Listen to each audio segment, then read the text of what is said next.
With girls who have been told that they're victims. You know, I liked in the discussion that you made some assumptions, but then you showed why those assumptions are correct. So, for example, the victimhood mentality, right? So, you have a lot of bravery coming up and saying these things when a lot of men feel that way, but they don't feel like they can say that. Well, remember, men learn by example, and I've been doing this for a long time, and I speak to men who are the top people in our movement and other men, and I've talked to men whose completely lives have been ruined, and so that gives me the confidence, and I also have huge empathy for the way men and boys can be treated. I also have empathy for women who are treated badly. This posh lady here is probably on a wage I will never see in my life, and she's been well educated, and she's got a good life, and she'll probably marry well. Now, if she decides to divorce, she'll be the one in control of all that. Whatever her husband is, will have to do what she says. Or there's a small possibility she could marry an abusive man, because that happens. Sure. And there's one point in which she said something which I normally hear, which is, you're a man, so you can't tell me. Like, can you explain the psychology behind that? It's someone saying, you can't question me, only I know, you don't know anything.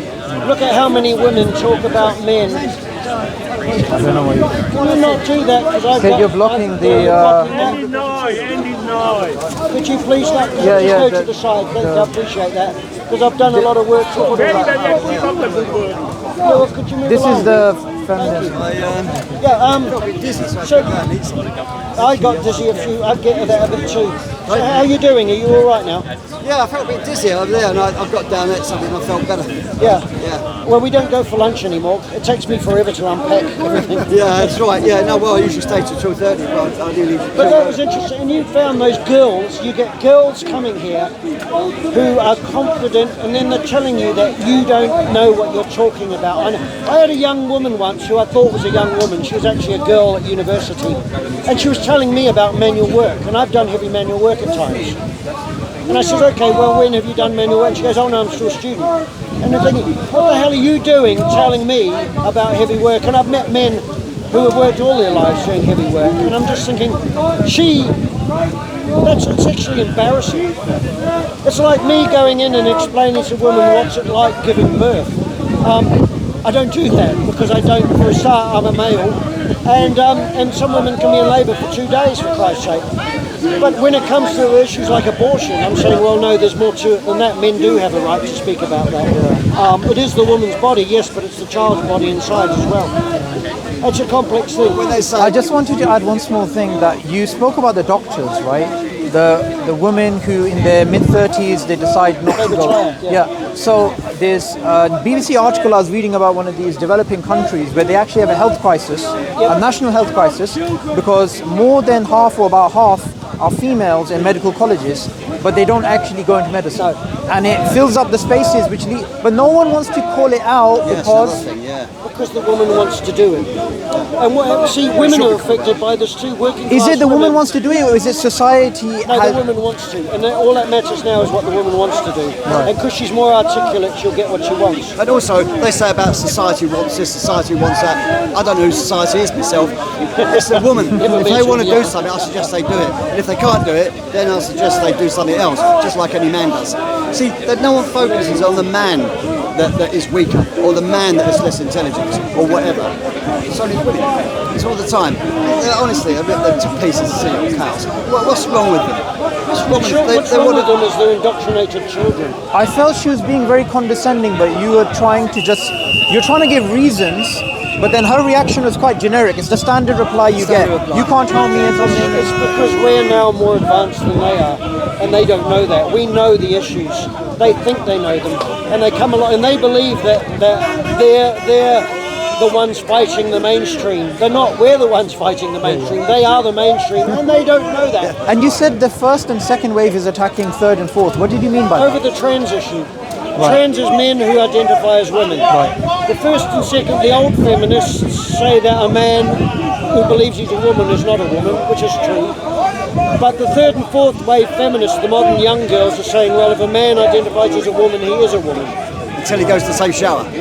No, what happens is you're getting men who are predators going into women's showers, and you're getting some men who do that. But you also, the reason the first and second wave feminists hate it because they don't like men.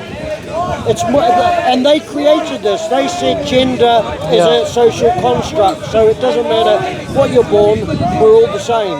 And now it's coming back to bite their bottom, and they don't like it. Another thing she was saying, I think she said the other way around, but as a man, you can't say how she feels as a woman. Yeah. But I replied to them, as a woman, you can't possibly know whether I do or good don't. point. And all they do is talk about men, how bad men are. So, you know, she said, you can't say that. I said, yes, I can. She said, you can't. I said, well, I am. And I had that before. Which I got a lot of saying can't a lot. It's a good saying. What do you mean, can't or won't? I had an old guy say that to me. When people say, oh, I can't do this, I can't do that, and he says can't or won't. Can is often this ambiguous word. It can mean allowed to or able to. Or you mustn't or it shouldn't. And all these words. And in her little world, you can't, because the people she meets never says that. Then she comes here and hears something she doesn't like. So, you know. So you said men created institutions, right? Yeah, they did. So if we look at, for example, science, philosophy, art, and you know, you could say the same sort of thing about these the male fields, right? brain, yeah. So aren't we not dealing with the elephant in the room, which is there's biological changes and there's gender roles, and we need to accept those things? Yeah, we do need to. But I always think if there is a woman who's brilliant, she should have the opportunities of course. as well. And there are a lot of men who hold positions which they shouldn't, because they're not bright enough or they're not good enough. So it's complex. But women say, oh, we want this, we want that, and like they said with becoming a doctor, and then they marry, and women always marry up. There's a word, hypergamy. Yeah. Women always marry a more powerful man than she is a woman. And now women have got the top jobs, the most money. They can't actually find anyone to marry who's higher than them, and they don't want to marry down. They don't want to marry a man who has less money or has less position than So that's them. a very red. Are you like part of the red pill? Yeah, that's the red pill is something the men's rights movement used. The red pill, the blue pill. It's a big thing in What's our the culture. difference? What's the difference? Red, blue, Well, white. there was the movie. What's the movie called? Matrix. Matrix, yeah. And he said, and the guy said to him, take the red pill or the blue pill. The red pill will wake you up and life will be horrible. The blue pill, you'll stay in a dream world and everything will be nice. And anyone who wants to face difficult things, life is not always going to be easy for you. And a lot of people, it's proven to be true. So do you think that there's going to be like for example, before the Victorians, society was a bit more promiscuous, and then you had the Victorians who were more conservative. Then in the 60s, people were more liberal, and then people. Do you think it's going to be like an elastic thing where people are going to come back to? You go from one side, but then see, feminism would be over tomorrow night if all the money ran out and a woman was reliant on a man to survive. Right. See, the thing is, what they forget is that men also relied, especially in the old days, a man could make money by labouring. A woman couldn't make the same money, and she needed someone to provide a roof over her head. He couldn't do the washing, he couldn't do the cooking or the cleaning because he didn't have time. And in those days it was all manual. There weren't washing machines, there weren't vacuum cleaners, there weren't all these things that helped you, and there wasn't central heating. So even keeping the fire going in cold countries and drying stuff. It was a full-time job, and women, working class women, did manual work. They did to keep the family going. And in factories, married women went to work later than a single woman because she was expected to get the children to school and the man to work. Probably the man to work first and then the kids to school, and then she went to work. And if she was lucky, her husband made enough money, which meant she didn't have to go to a factory either. And they don't know any of that. They don't know how hard life used to be. Well, how many men died in war? So how many men died in factories? Factories and fires. I'm looking forward to the women going Well, a to lot the of next, feminists say, oh, women weren't given the right to die in war. And you think, are you idiot? Are you Send them first. How would you like to die in a trench covered in mud, rats and crap? Yeah. In East Africa, there was a tribe which had warrior women. And these women, because they had to become more masculine, when they went back to their societies, they couldn't actually marry and have... The Amazons, there's a legend of the Amazons, and women did sometimes, the Russians had women who were snipers. They would have been young women with good eyesight, and they were quite good apparently. But I married one of those. Yeah. but there are, I mean, a woman should be able to defend herself, because if somebody gets past the husband and gets in the house, you want her to defend the family. So when they're attacked, they want defending, and they don't, I mean, they don't look to a weakling, do they? a lot of you watch these superhero movies, and the punch-ups and the fighting goes on for 15 minutes, and then with the real life, the first whack over the head, you'd be done. And women see the bare-knuckle fist fighting and jumping over things and all that, and a lot of the young today think they can do that. They don't realise that when somebody who can punch well collects you in the head, you're out. You know, you're seeing little birds, Seen it. and you can't get up. Don't even know that fist is. I've seen so many. And this is the thing, they actually think that they are capable. I read a thing, there was a young bloke was at a van, flat deck, and he was talking to his mate, and this car pulled up, and there was a woman in it with tattoos and that. So, and she came up the drive, and wacky knocked, and she went on her back, got up, ran off, gave the fingers and swore at him and drove off. She thought she could, and she was attacking somebody who had nothing to do with her. She didn't like the look of him. And hopefully she learned something from that. But most guys wouldn't do that. They wouldn't know how to. And women rely on the fact, violent women rely on the fact that a lot of men wouldn't hit their back. But sometimes, I don't care who it is, if somebody's violent, you're allowed to hit yourself back. Hit them back, not yourself. I don't think it's fair how the patriarchy forces 60-plus men to go working on the motorways, fixing them in late winter. When she used the word patriarchy, you didn't actually. You used the word patriarchy. But when it is actually used, no, she used it after you used it, right? Yeah. So the thing is it necessarily a bad thing, patriarchy? No, it's a good thing. Okay. They don't know anything about male responsibility, and they don't also. Sorry, before that, can you define it? Because I think she would mean something else. Patriarchy means institutions which keep society running, and also, unfortunately, we're at a time now where our institutions are almost our enemies, because we've got globalist people sucking up all the money, and usury and things like that. But it was the responsibility. See, in the past, Parliament, they looked after war, the empire, and the major works like the railway and the sewer works, even though they were private companies. Everyday life was run by the church charities, and they were run by women. Women ran everyday life in Britain because it was everyday life. Parliament wasn't involved in that, and so everything's changed now.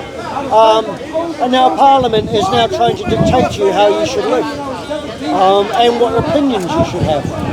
And that doesn't go too well in Britain because, or any country, we're not used to that. And it's happening more and more. Even the COVID stuff, we're in a huge time of massive change at the moment, and people are learning. And the lockdown made people go online because they weren't listening to the news. It was just repetitive. People have learned a hell of a lot. Yeah. And I'm hoping with the new load of lockdowns they're going to try again, that people actually say no. And they don't know that the so-called vaccine has actually killed a lot of people. It's not really a vaccine. Well, the thing is, I would disagree with you on the vaccine part, but on this issue of patriarchy, they put these three evils together: patriarchy, gender roles, and toxic masculinity. However, toxic masculinity is, in essence, that protectiveness that men have over women. So one of the interesting things which some academics have spoken about is how, with the breakdown, like in this country, how Christian values have gone down, so therefore that toxic masculinity, if you like, has gone as well, then it's acceptable for women to go into, say, the sex industry or certain types of things, when in the past protective jealousy would make men stop the women of their family from doing things like that. Well, do you know, a lot of time is what we want is not what we need. No. And the role models that we've got today are not good, and a lot of older women have realised that they were led up the garden path by people who weren't living in the real world. We have a woman now who's been talking about, she written magazines for 20 years, and she was promoting abortion. She had 2 children and decided to have an abortion herself just because it was what she was promoting. She's regretted it ever since. She's become a Catholic and she's asking for forgiveness. Wow. She's haunted by this. And yet she lied to women for years about that abortion is just a bit like kind of contraception, really. You just have an abortion. They don't realise the emotional effect upon the woman and the psychological effect. Another thing about toxic masculinity is it suggests that it's an entity in itself. But sure, there's good men and bad men, good women and bad men, toxic men, non-toxic men, toxic women, non-toxic women. I mean, toxic masculinity is such a biased thing that's taken that way. It doesn't exist. It's just a load of made-up bigoted bullshit. There was a day when we had good and we had evil, and we had good men and good women fighting evil, and the evil could be male or female. But we've lost the idea of evil, so we've just invented new ways. But it's all just men are evil. The last couple of months I've talked to some amazing women who understand all this. They've actually been in some ways more interesting. Sorry, were they older women? No, they were women getting on 30. So I have this, I don't have any statistics for this, but I have this feeling that if we talk to, like you said, the women that were led up the garden path, and they're now in their 50s and 60s, I'm sure they're going to be more likely to be anti-feminist. There's a thing online, or there was a thing online called Gateway Women, and it was for women who left it too late to have children, and that none of the medical stuff helped them. And there was a woman typing, and she was crying while she was typing, and she was saying, my friends, she says, now their children are grown up, I now can spend time with them, and now they've got grandchildren, and I'm still on my own. And nobody told them that they're going to, when they get to my age, they are going to maybe feel differently. So, and it is a problem with it. What do? Do you do a career, or do you become a mother? Okay, so on that point, when you were talking to the lady previously, you didn't challenge her on the idea that she had that women need to work and they need to have careers. Like, is that a red pill? Like, do you have an agreement on what? I might have gone. I might not have answered it properly. I don't know. Women have always worked. Working class women. I know that. But what I'm saying is, for example, if men are 50% in industry, then 50% have to be women, and then you create these disadvantages. She did say about CEOs and stuff.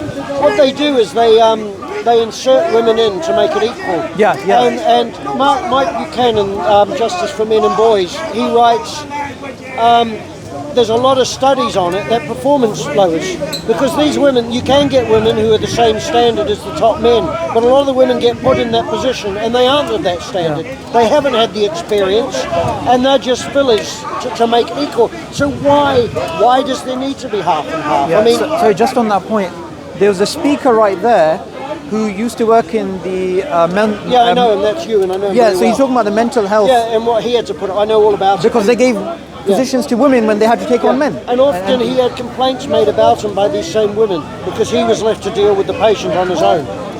And then they would walk back and leave it for the one man to deal with a patient who's could get violent and getting violent, and so that puts him in danger. And he says there's a lot of women who went in there and they got beaten up by the patients.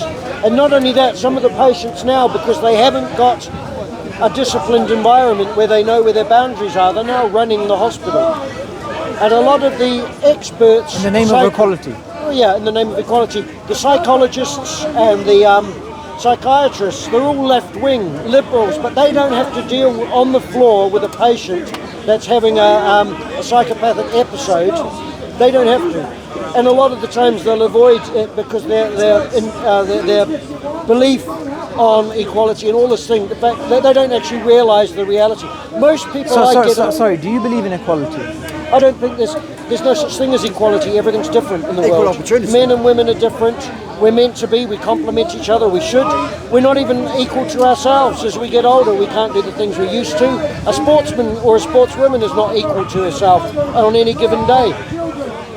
Everything's different. It doesn't mean that women can't have opportunities. Of course they should. By law, equal opportunity, because by law it should be common to all sorts of people, big, small, it doesn't matter, including gender. Equal opportunity, they got that. What if equal opportunity, this is hypothetically, what if equal opportunities led to, in, say, for example, the STEM sciences, right? Yeah. Science, technology, education and whatnot.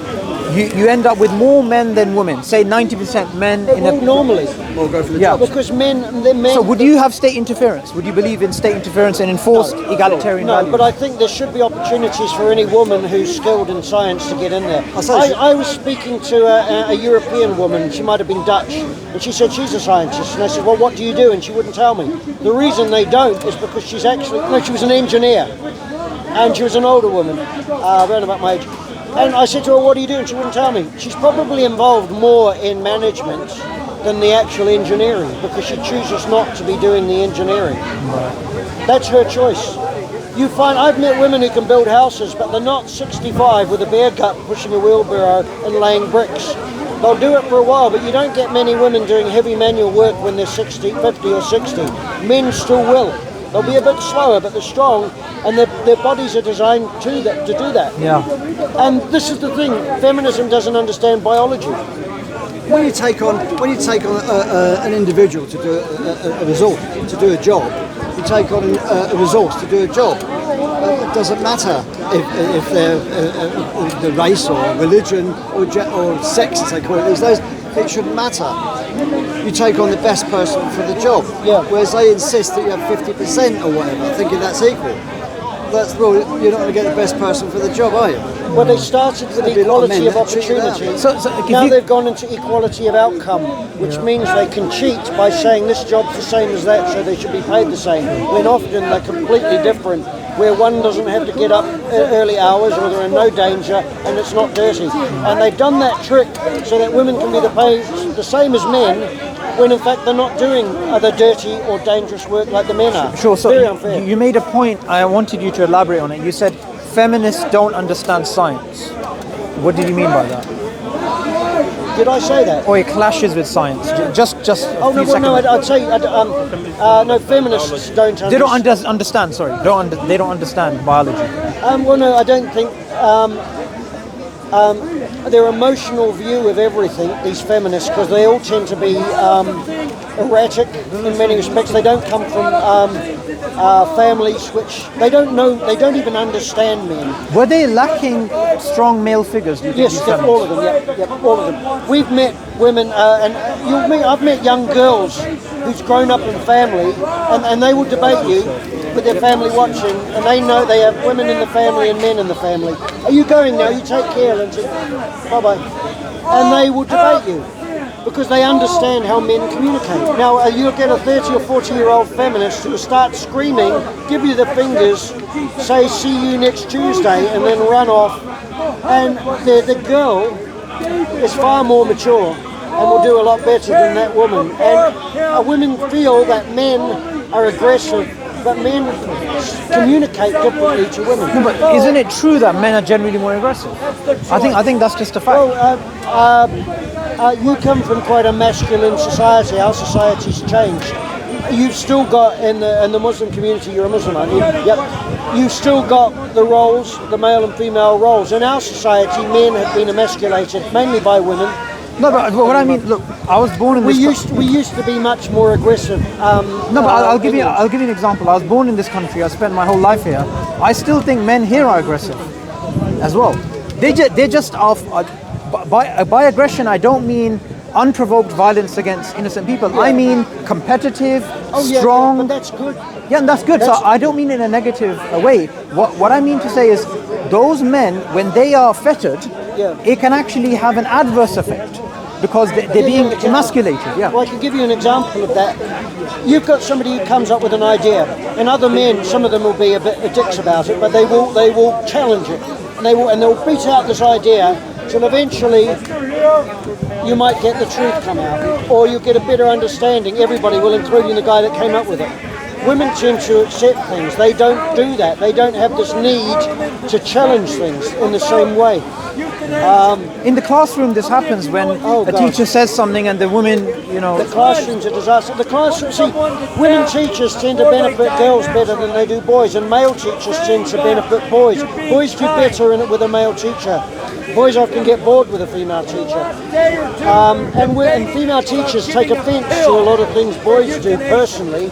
And a lot of male teachers might just, in the old days, they'd strap them for their behaviour or something like that, but it would be forgotten. Yeah. But I think there's a lot of grown women can feel extreme resentment towards a boy, when in fact that's wrong. And of course, in a classroom, you've got a lot of children who have dysfunction, who have a lot of issues, or they may have trouble sitting still because of their genetics or whatever, or usually because of the family dynamic.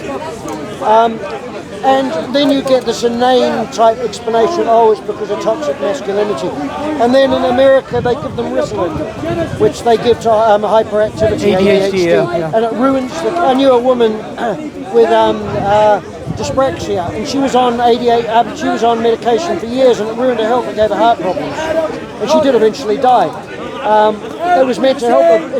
It's like speed, ADHD. They've now got non-amphetamine type medications for boys. But the thing is, in a natural classroom, you have a break, all the boys run around, and by the time you're 6, you know if you give anyone any lip, you'll get a punch in the nose. So you learn to behave yourself reasonably as you get what you want or what you need, and you play.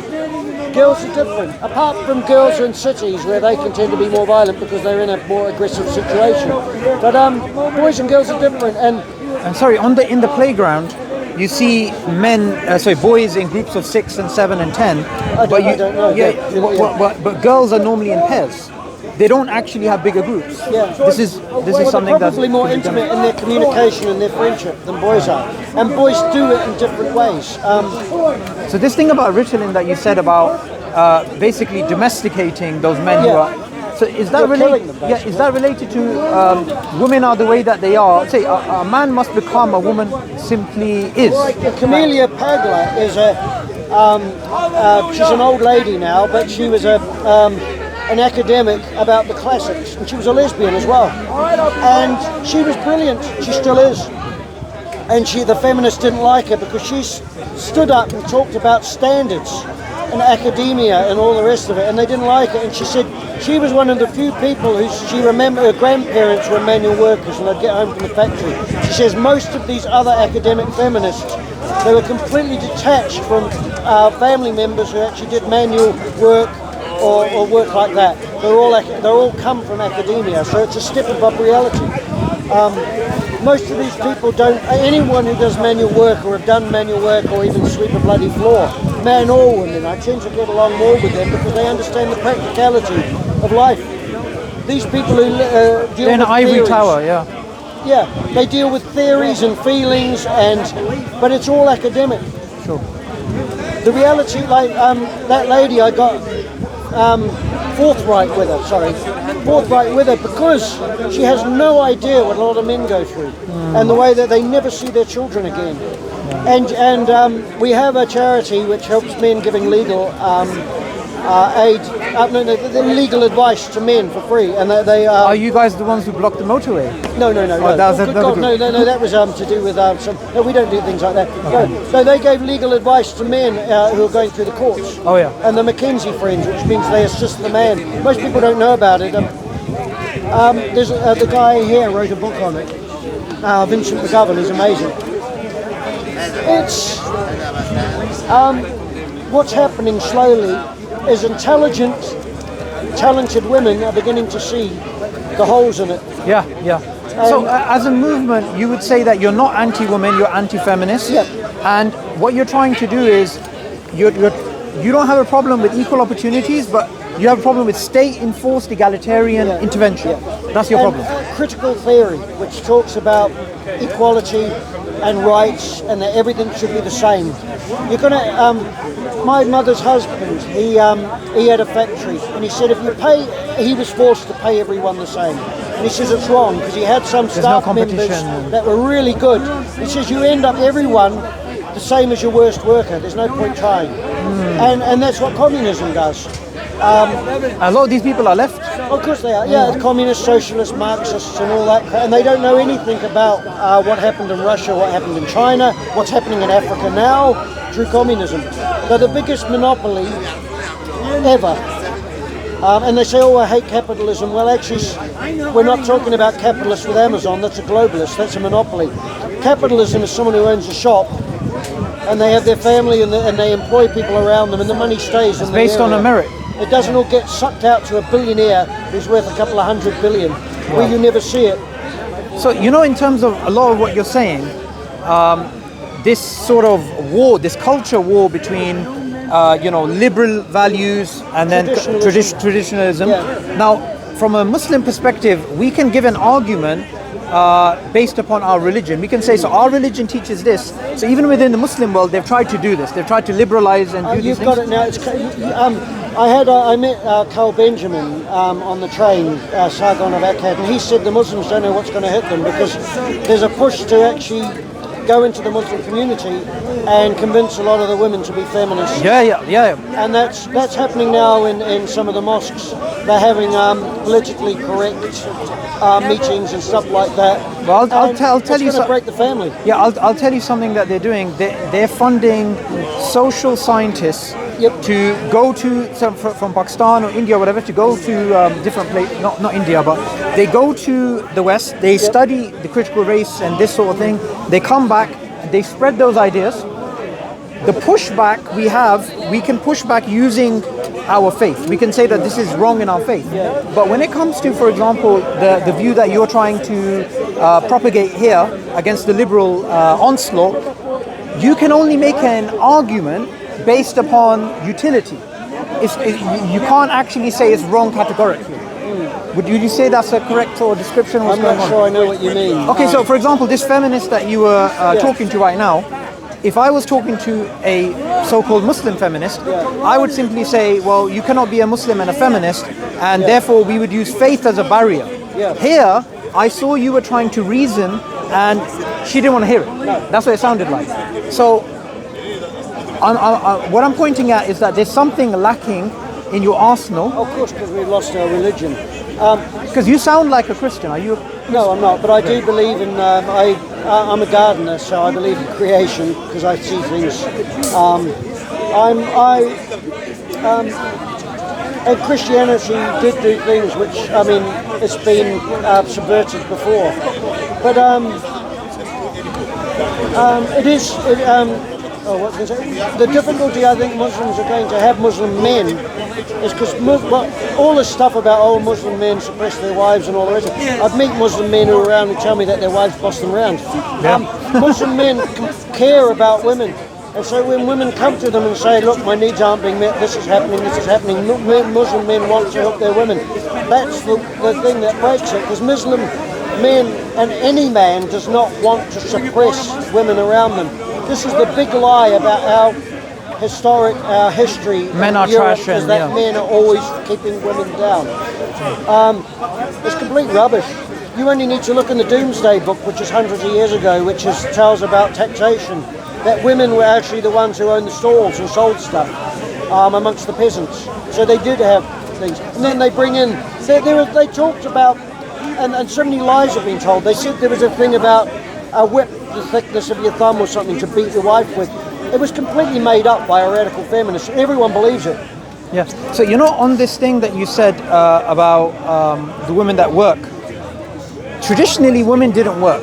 Generally, it was only exceptions, right? So that's what you're pointing at, yeah? So the current issue that we have, and this is because we live in a global village, there's been a demonization of the housewife. The housewife is... Yeah, so can you just elaborate a little bit your thoughts on this? Feminists don't like women. They don't like natural women who make decisions that they want to make. They want to be part of a family. They bully They want them, to have basically. a family. They bully the hell out of them. That's your argument. And what was I going to say then? I've forgotten. I had a good point I was going to make about... oh yes, in the past in Britain, women didn't like another woman working, taking a man's wages, because they knew that if a man had the job, he had his wife to provide for. Because in those days, it's different now completely, but in those days, if a woman held a job, it meant there was a woman somewhere not getting provided for by a man. Oh, wow. And they did not like it. They did not want a woman to be having a man's job. And that was remember, that was in times when there was no welfare. There was the poorhouse, there was the orphanages, and remember, kids that were born out of wedlock weren't allowed in an orphanage. There was all these things that went on in our society when it was very harsh. It's taken hundreds and hundreds of years to improve life for the average person in this country. And now we've become so rich and so over-comfortable, we've forgotten what the important things are. Sure. I just want your thought on one more thing. Do you think feminism can